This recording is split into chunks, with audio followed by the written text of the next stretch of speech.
সবাই তো বলি নবী নবী, তার নবী মানে নাকি? নবী মানে কি? একটা লোক বলছে লামো যাও, একটা পীর কি জিনিস জি? পীর কি জিনিস জি? কোরআন শরীফে দেখাতে পারো তো? কোরআন শরীফে পীর শব্দ থাকবে? পীর শব্দটা হচ্ছে ফার্সি শব্দ। এখন যদি বলেন কোরআন শরীফে পানি শব্দ যদি বাইরে করে দিতে পারো তাহলে পানি মানবো, নাহলে পানি মানবো না। পানি পাবে কোনোদিন কোরআন শরীফে খুঁজে?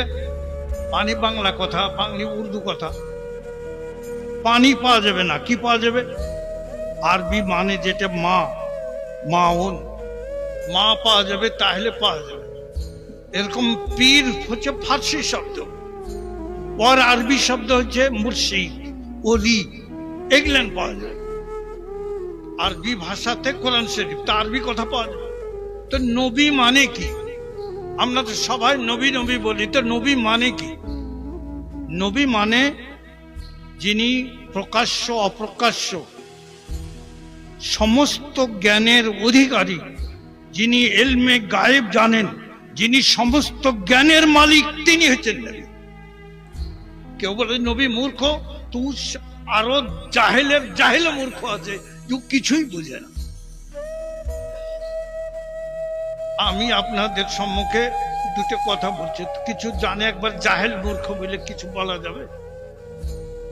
এখানে একটা হেডমাস্টার রেখে আনা হয়েছে বাহাদুরপুর, এখানে স্কুল কাছে। তুই লেখাপড়া একবারই শিখেনি, ওকে হেড মলবি করে হেডমাস্টার করেছে। হবে মাস্টার?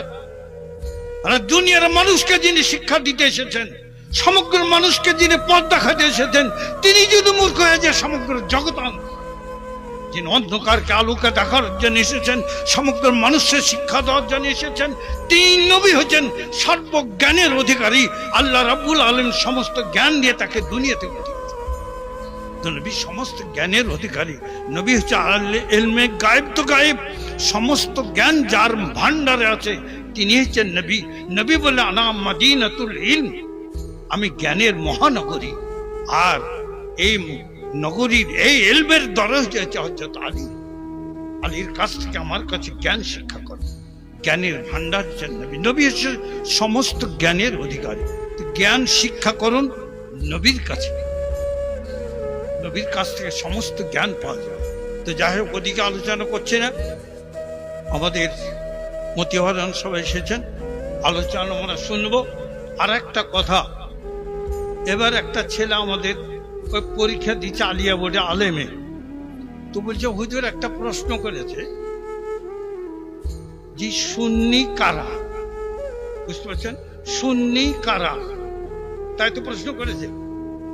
তো আমরা ছোটখালি স্কুলে যখন পড়তাম, একজন মাস্টার ছিল, মাস্টার নাম বলবো না, আমরা পড়েছি।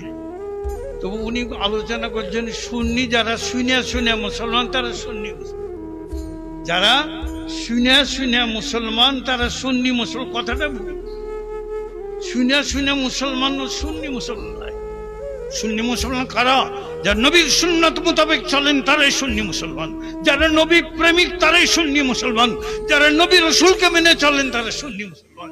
যারা নবীকে মানে না, ওলি আউলিয়া গৌস কুতুবকে মানে না, নবীর ইজ্জত করে না, নবীর সম্মান করে না, নবীর মহব্বত করে না, ওরা সুন্নি জামাতের মুসলমান নয়, ওরা মুসলমানই নয়। মুসলমান হচ্ছে সুন্নি মুসলমান। আপনারা আমরা মুসলমান হয়েছি সুন্নি জামাতের নেতা হযরত খাজা আজমিরী রহমাতুল্লাহ আলাইহি সুন্নি জামাতের মুরিদ। তিনি হচ্ছেন পীরে কামেল, তিনি হচ্ছেন সুন্নি জামাতের মাথা। তিনি এসেছেন ভারতবর্ষে সুন্নি জামাতকে প্রচার করার জন্য, আপনাদের আমাদের মুসলমান করার জন্য।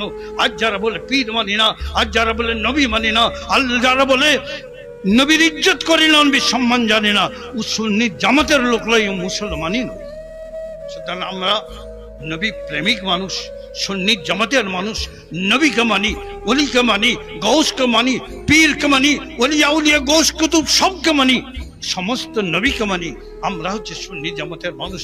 এই জামাতকে আঁকড়ে ধরে থাকলেই তবে আপনি আমি জান্নাতে হব।